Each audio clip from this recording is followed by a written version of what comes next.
Kaya lagi ko sinasabi, nung nagpapalaki si Ramil ng mga bata, kasi dito nakikita ko, malayong-malayo nung bata kami. Malayo. Sa sobrang pagmamahal niya, hindi makapaglagay ng baso sa... I-add up ko lang, no, at parang payo sa mga magulang. Ito mahirap, ito yung isa sa pinakamahirap na gawin ng isang magulang. Tayo magulang di naman perfecto. Minsan napapalo natin anak natin nang mali yung dahilan natin. Siguro dahil stress tayo or baka mainit ulo natin.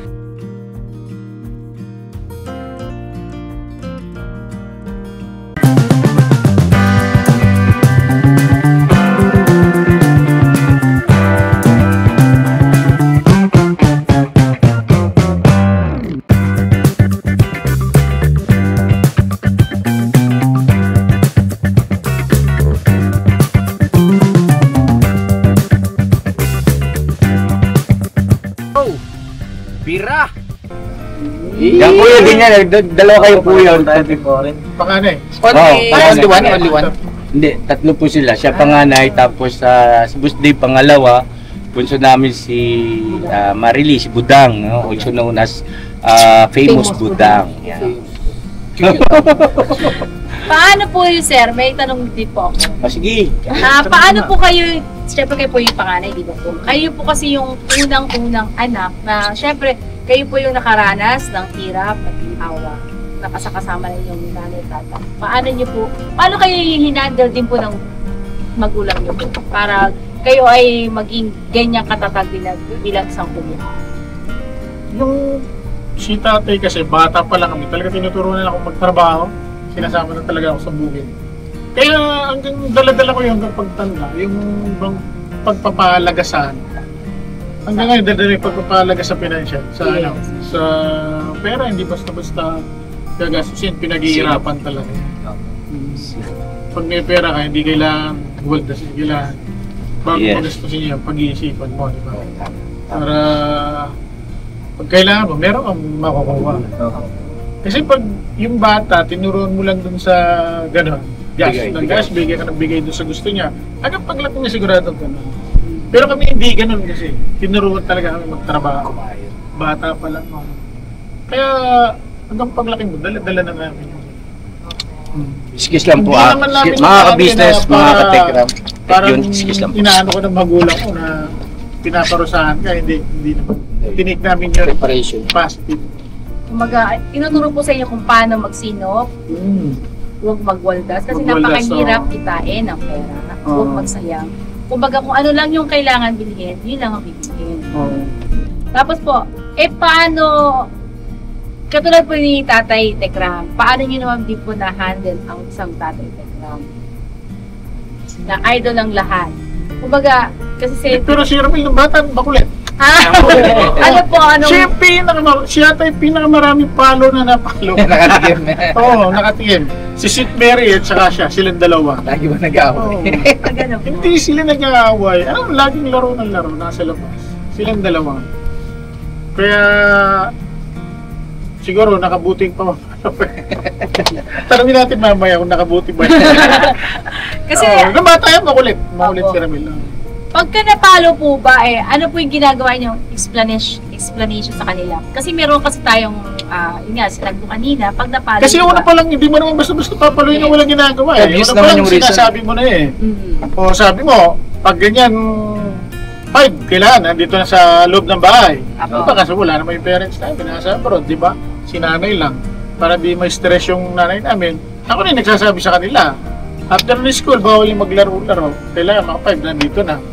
Kaya tinuturo ko rin sila sa gawain bahay. May taga-ugas ng plato, may taga-saing. At sila may toka. Pag naglaro ka, di mo nagawa yung toka mo, sa pakatlo may palo ka na. Talaga yung palo, hindi yung palo gano'n. Yung palo may diin talaga. Yes, para tumatak talaga magtanda. Meron kasing ibang palo, lang eh. Minsan hindi lang palo, may batong pa eh. Ba't tinasulan mo talaga? At least, okay naman. Natuto sila. Yung mga may gawain kami lahat sila. Binibigyan ko sila ng toka-toka. Yun po talaga ang kasi, ilan taon na po kayo, sir, ngayon? Sasagutin ko ba yan? Kaya lagi ko sinasabi, nung nagpapalaki si Ramil ng mga bata, kasi dito nakikita ko, malayong malayo nung bata kami. Malayo. Sa sobrang pagmamahal niya, hindi makapaglagay ng baso sa may lababo yung mga meron ba gano'n? Meron naman. Meron naman pala. Pero kulang, parang kulang. Hindi ko nakikita kasi parang kulang. Kasi nung kami lahat talaga merong ano talaga. May ano siya, may toka. Kailangan meron silang responsibilidad talaga. Ikaw anak, matatanong kita, dati ba tayo, ikaw ba isang bilang panganay, meron ka rin bang naging toka noon? Opo, halos alam ko po lahat. Yun o, pinapagawa po ni Mama. Papa, kasi 5 years po ang age gap namin ng pangalawang anak ni Boss Dave. Tapos yun po, halos lahat, pagsasaing, pinuluto, tinuro po sa akin maglaba. Tsaka? Yun kasi yung nakasanayan din namin eh. Kaya pag nagsasabi ako, sinasabi nila, sumbat daw yun, sumbat. Hindi yung sumbat, di ba? Tinuturuan mo yun para mag-prepare sa paglaki niya, di ba? Parang kaya lang. Kasi mga bata ngayon, sobrang mahal mo, ayaw mo nang paggalawin, di ba? Sobrang pagmamahal mo, ayaw mo nang paggalawin. Parang naawa ka doon sa anak mo, di ba? Kasi usong na rin po ngayon, meron kang kasambahay. Ngayon po, nauso yan eh, kasambahay. Pero kasi dati, ang anak dapat ang pagkatapos kumain, ikaw magliligpit, o lagay sa hugasan, o sino sa umaga maghuhugas, sino sa tanghali, o sino sa gabi. Kailangan niya may toka. Ganon din po kasi kami po. Naglilinis, ano? Opo. Kayo po, Sir Tech, ano pong masasabi niyo sa kay Kuya? Bilang nangunguna? Kasi nung nagpunta ko din Japan, bata pa to. Maliit pa, kaya wala siyang gano'n wala. Pero siyempre, nagpapasalamat ako kay Kuya Paul sa sakripisyo. Sila Ramil talaga, si Sweet Mary. Ang magkakasama mo kayo. Si Kuya Lito rin, nag-Japan din sila. Si Tata. Napakatapang din ang pamilya. Kasi sa isang compound, lahat sila ay magkakasama. Magkakaisa po. Meron kasi magkakapatid na merong yung tinatawag na nagkakaroon ng inggitan, nagkakaroon ng alitan na dahil lang sa ganyang bagay. Sa amin ala, wala pa. Kayo po, Sir. Ala. Lang ganun. Na-handle. Wala pa akong kinaingitan sa mga kanila. Walang ganun, wala namang Yung inggitan. pamilya mo, dapat suportahan. Masaya ka pag nagtatagumpay yung kapatid mo, masaya ka dapat. Parang may mali kapag hindi ka masaya sa tagumpay ng kapatid. So may mali sa puso. Speaking of family structure, yung po panganay ko po tsaka yung kapatid po niyang babae. Malilit pa 8 years old pa ba. May mga chores na po yan. Tumutulong na po sa laundry, nagwawalis. Meron po silang listahan kada gabi, nagtatapon ng basura, babantay yung baby nilang kapatid. Kumbaga, meron silang regular task na kapag hindi nila nagagawa, meeting ko sila, anak, bakit hindi mo na naman ito nagawa? Ano bang nangyari? Ganyan. So, para nadidevelop sa kanila yung habit ng pagiging responsable. Oo. Tsaka, para din naman sa kanila yun. Kasi sila rin ang magbe-benefit nun in the future kapag natutunan. Siyempre si Lola, minsan, pag nakikita niya, halimbawa yung panganay namin na nagbubuhat ng mga damit for pupunta sa laundry, naaawa. Pero siyempre, yun naman ang kagandahan nung nakahiwalay ka. Minsan ganun nagkaka-conflict kapag sama-sama yung may lola, may tuloy hindi ma-establish yung magulang yung disiplina sa anak dahil merong lola na nanguhunsinti or lola. Sorry po ako may matatamaan pero hindi kasi ma-establish yung structure. There should be an structure sa isang pamilya. Hindi pwedeng dalawa yung boss. Sa kumpanya, isa lang yung boss, isa lang yung nagmamando. So merong hierarchy. So kapag may hierarchy, maganda ang magiging sistema. Given na tama ang pamamalakad. Kasi kung mali naman yung pamamalakad, hindi naman din maganda. So, ayun. Natutuwa ako sa mga ito, pag binigyan mo ng pagkain, tatanong ko sa kanya kung pwedeng gainin. Wow! May mga muna. Tatanong pa pala. Kunwari, nandun yung mga anak niya, sasama ko, putan sa pram. Hindi sasama. Tatanong mo na sa kung pwede pumunta doon. Yun ang maganda. Talagang Tsaka yan, at least po tayo yung ating mga anak ay mula pa lang bata, Nahuhubog. nahuhubog na sila sa tamang pag-uugali. Kasi merong mga bata pa lang, ay hindi na nahuhubog sa magandang pag-uugali hanggang sa kalakihan na po nila yung ganong sistema. And Ma'am Jessica, pananagutan ng magulang. Kinarir na eh. Ma'am Huwag kayo Jessica, natahimik! Buti na lang nagpatawa si Tek. minsan po kasi tayo mga magulang parang optional yung nagawin yung parang pwedeng gawin o hindi. Yeah. Hindi po siya optional. It's a must. Dapat siyang gawin because Dalawa na to. isa po siya sa pananagutan ng magulang dahil doon mo masasabi na ginampanan mo yung sabi nga madaling maging tatay pero mahirap Magulang. magulang. Kaanak ka lang tatay ka na. Pero yung magpakamagulang ka din sa anak mo, it's a different topic. So marami kang sakripisyo, pasensya, lahat kailangan mo gawin yan kasi alam mo naman na magbubunga naman yun. Yun. Di ba, Nak? Tama ba? Tama po. Dami ko po natututunan. Ang tanong doon, ba't pananagutan? Opo. Kanino ka mananagot? Kasi kung sinabi nating pananagutan ng magulang, kanino mananagot yung magulang? Of course, sa Diyos. Opo. Kung paano Sa Diyos. pinala. Hindi ka naman mananagot sa presidente o sa ano. Mananagot tayo sa Diyos because tayo po yung inatasan ng Diyos bilang mga magulang sa ating mga anak na sila ay gabayan. Opo. Sila ay turuan ng magandang asal, palakihin sa aral ng Diyos para hindi sila maligaw. So, well, kung bilang magulang, ginawa mo naman yun at nagpakawala pa rin yung bata. At least, masasabi mo na ginawa mo yung Wala part mo. kayo naging Pagkukulang. sa ating mga ayos. At saka, kasi isa pa rin to eh. Yung mga bata na dinidisiplina ng kanilang mga magulang, magiging magulang din kasi kayo. Paano na kung halimbawa, ikaw na naging magulang na, paano mo naman ngayon, hindi disiplinahin yung anak mo? Eh, paano kung gayahin ka rin? No?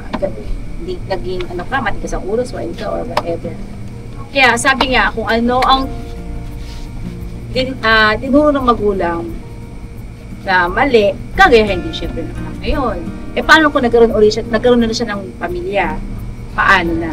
Kaya ang akin ay, maliit pa lang ang ating mga anak, kailangan na natin silang disiplinahin at turuan sa matuwid na landas. Wag nating i-spoil din. And Ma'am Jessica, just to balance, Iba na pangalan mo. kasi lagi natin nababanggit yung disiplina, yung pagsita, ganyan. But always also appreciate their Yes! effort. Kasi dun lang naman nagkakaroon ng imbalance. Kapag puro mali ang nasasabi, at nakakalimutan nating i-recognize yung tama nilang nagagawa. Kaya naisip ng bata, puro na lang mali ang nasasabi nila. Gumagawa din naman ako ng tama. Gagawa na lang ako ng mali kasi kahit gumawa ako ng tama, papapagalitan ako. Sama yung psychology nila, ganun siya nagwo-work. Kahit tama o mali pala ginagawa ko, papapagalitan pa rin ako. Gawin ko na lang yung mali. Okay. Which is mali naman na gawin nila yan, but posible kasing mangyari. So as a parent, it's also wag tayong maging kuripot Opo. na i-acknowledge na liba pag nagtapon siya ng basura as part of his task. Oh, thank you anak ha. Very good. Very good. I-recognize mo. Tapos niyo siya. At kapag didisiplinahin mo, be very specific na yung kung ba't ako nagagalit sa iyo na ay dahil dun sa ginawa mo na ito. Okay. Wala tong kinalaman dun sa ibang mga pinagsamahan natin. Kaya lang ako nagagalit is because of this specific subject at kasi ayoko yun na ginagawa ko. Yun lang. Kasi minsan na-generalize. Yes, Kaya- meron pong gano'n na pagka sinabihan mo siya sa isang bagay na yun, bakit wala ba ako nagawa mabuti? Oo, na-generalize.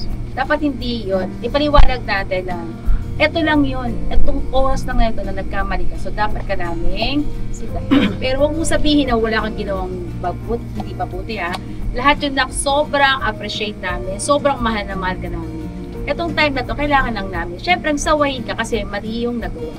At wag mo nang uulitin. At sa mga anak, mahirap maging magulang. Yes! Mahirap maging magulang. Hindi lahat is alam yung tamang parenting.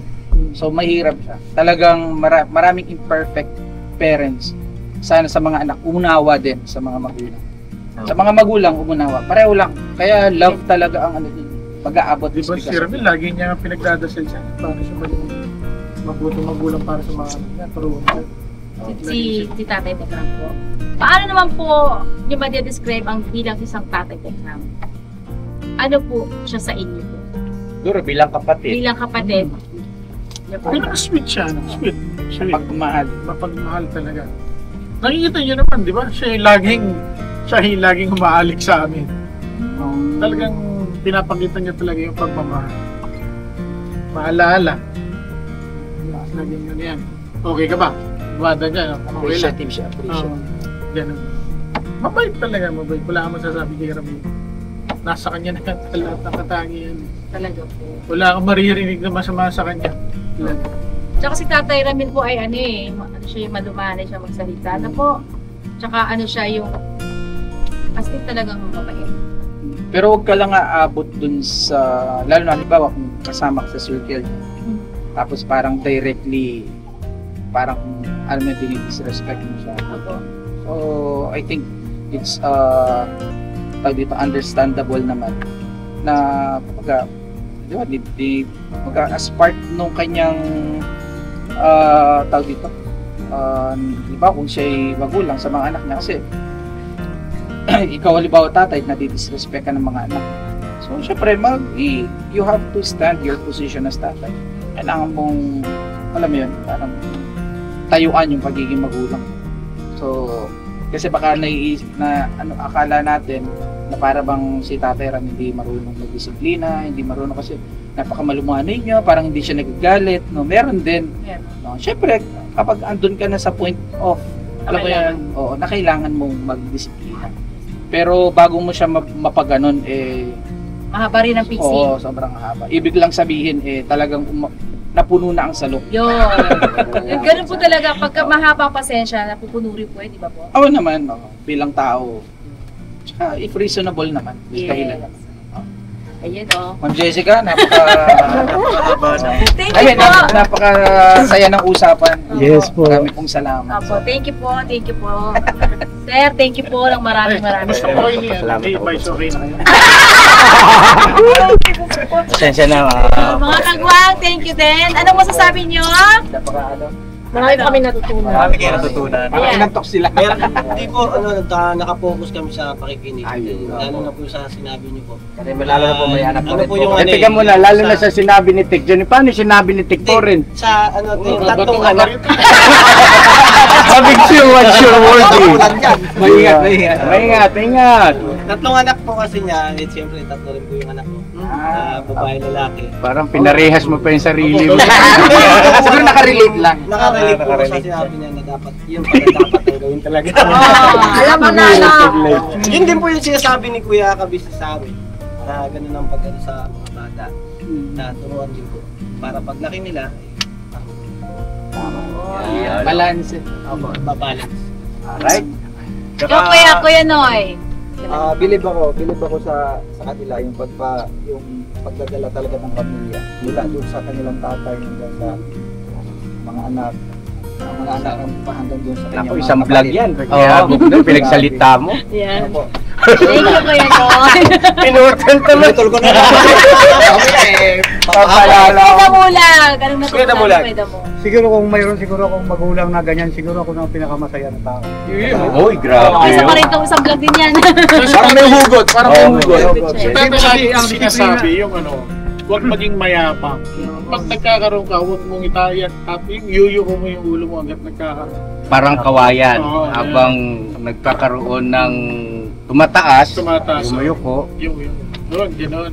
Ayaw ni Tatay yung mayapang. Yes, opo. Go, bye. Hindi pa tapos yan. Ay, tapos di ko matapos, Kuya. Kasi po sa akin, hindi ko naranasan yung mga ganung bagay. Yung Totoo yun. pagmamahal. Wala akong naramdaman na pagmamahal ng kapatid, pagmamahal ng magulang.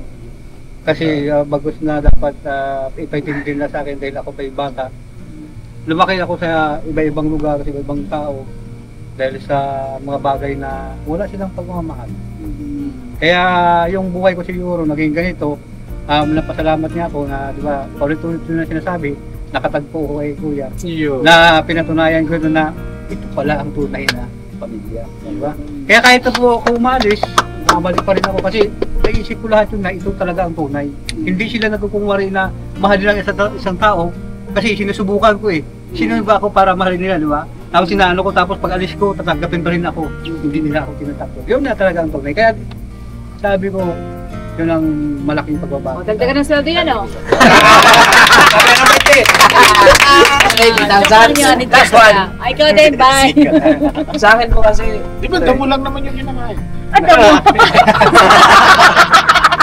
Hindi kasi ang damulag sa Kapampangan eh. Kalabaw. Kalabaw na. Hindi kaya po siya nabansag ang damulag. Napakalakas po niyan, tekmo rin. Alam mo yung almost 200 kilogram na bakal, ibinaligbag niya, binuhat niya ng gano'n. Oh, kita ng dalawang mata ko yun at alam ko kung ano timbang nun. Ewan ko lang ngayon kasi medyo nagkakaedad ka na rin. Dapat nakabang pahalay pala yan. Eh, malakas din naman eh. Kumain. Oh. Natatlong Joke plato lang. lang ako. Di ba, damo lang yung kinakain. Ang lakas ng kain. Hindi, kita mo yung mga kalabaw, di ba talaga malakas? Damulag na. Ayan, si ano naman, si Partita, tsaka si Junjun, at tsaka si ano, si Bay. ganun paliwanag na. Ikaw na! Sa akin po kasi, laki kasi po din ako ng gulang. Kasi yung mga pere, mga magulang ko rin, wala eh. Kaya hindi ko rin natutunan yung parang hindi ko maramdaman na mahal nila ako bilang isang anak. Hanggang nawala na, yung namatay na yun si mama. Dito ko lang din po natutunan na ganun pala kasarap pag mahalin ka ng isang tao. Na hindi ko naman kano-ano si Kuya. Sila ate. Kami maiyak na po. Naiyak si Okay Bay. na si Bay. So, Joe. So, hindi basta-basta yung patitirayin kayo sa loob ng pamamahay. Madalang lang yung sika business lang yun. Ka-business. Ayun, Si Wala, no? Hindi mo naman sila kilala.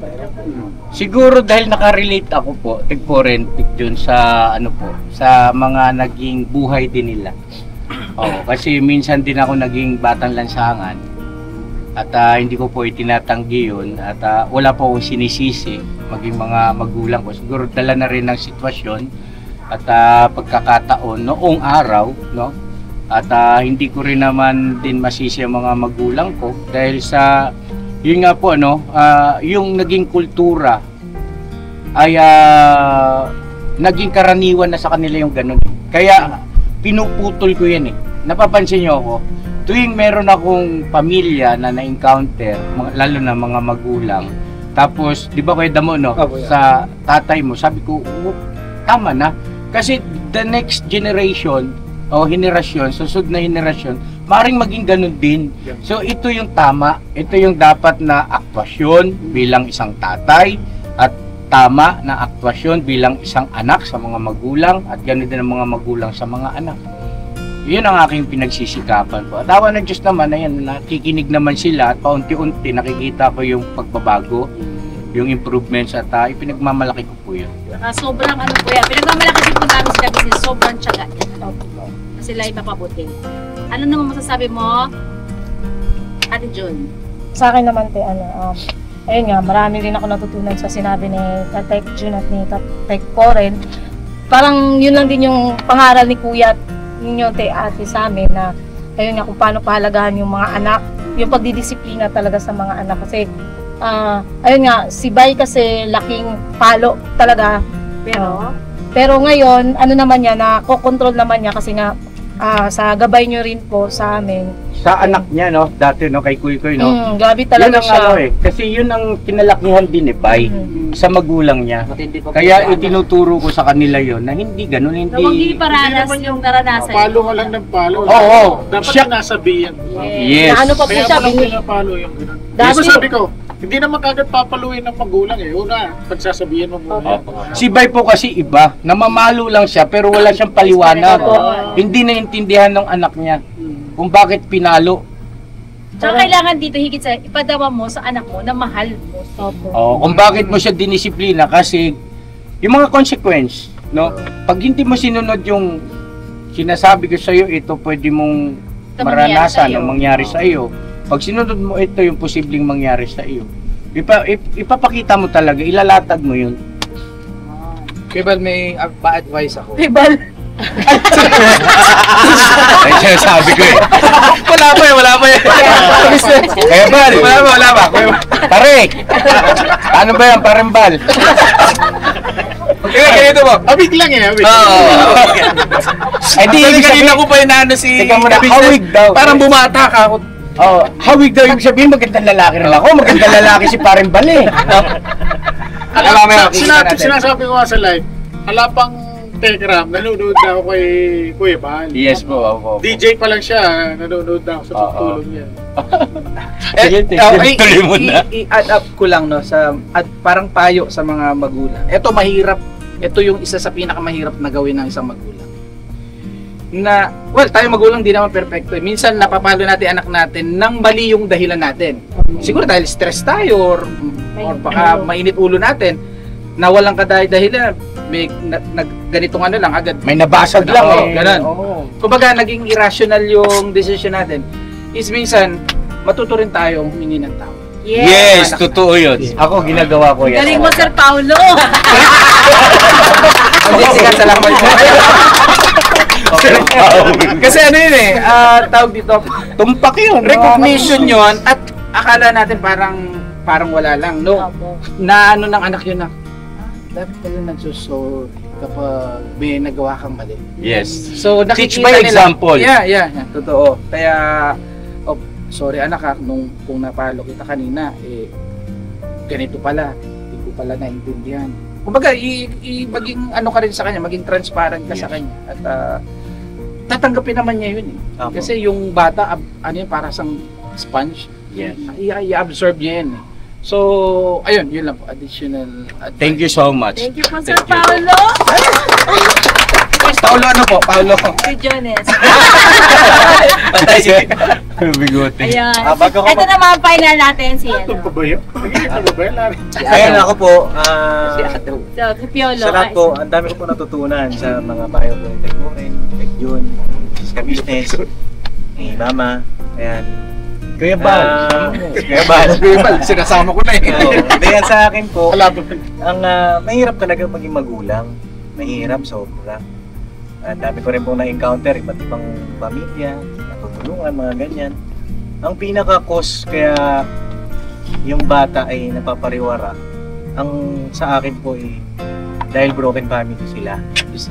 Isa yun. Kaya damo, sabi niya nga, hiwalay kasi yung magulang niya, walang nagpalaki, walang nag-guide. Ang sa akin po ay sana kahit gaano kahirap yung buhay, huwag pong maghiwalay yung mag-asawa. Kasi sila po yung talaga yung pagkasyon ng pamilya. Na kasal kayo o kahit di kayo kasal, basta may anak, lagi kong isipin yung anak ninyo. Kasi kaya kay mama, kay papa, talagang sobrang hirap din po ng buhay namin po. Pero hindi sila naghiwalay, isip nila yung anak, ano kaya yung paglaki nito. At saludo po sa lahat ng mga magulang na itinaguyod yung kanilang mga anak simula noon hanggang ngayon. Ayun lang po. Thank you po mga ka-business sa inyo pong kasama sa amin. Lobat na oh. Mga katekram po dyan. Maraming salamat po sa advance supporta nyo po. Thank you po. Mga katekram. At syempre, mga katekram, Yes. salamat po ng marami. Sana po, ito na po yung way na kami po ay makapasok din po sa isang ganitong community nyo po dyan. Maraming salamat po. Saludo po kami sa inyo po sa Tekram family dahil sobrang idol ko kayo kasi ganyan yung ganyan po yung ano niyo sa mga kapatid ng mga magulang niyo. Yes. Maraming salamat po. At sana po patuloy pa rin natin silang suportahan. Syempre po yung Mrs. KB Official. Thank you po mga ka-business! Kaya hanggang dito na naman po ang aking simple at mahabang vlog. Hindi simple, mahaba. Kaya mga ka-business, never say goodbye. Tomorrow is another day. Mira! Banat! Todo. Saludo po kami. Thank you so much po. Thank you so much. Thank you po rin. Po, sir. Thank you po. Sir Paulo, thank you po. Nasa na sila. May po.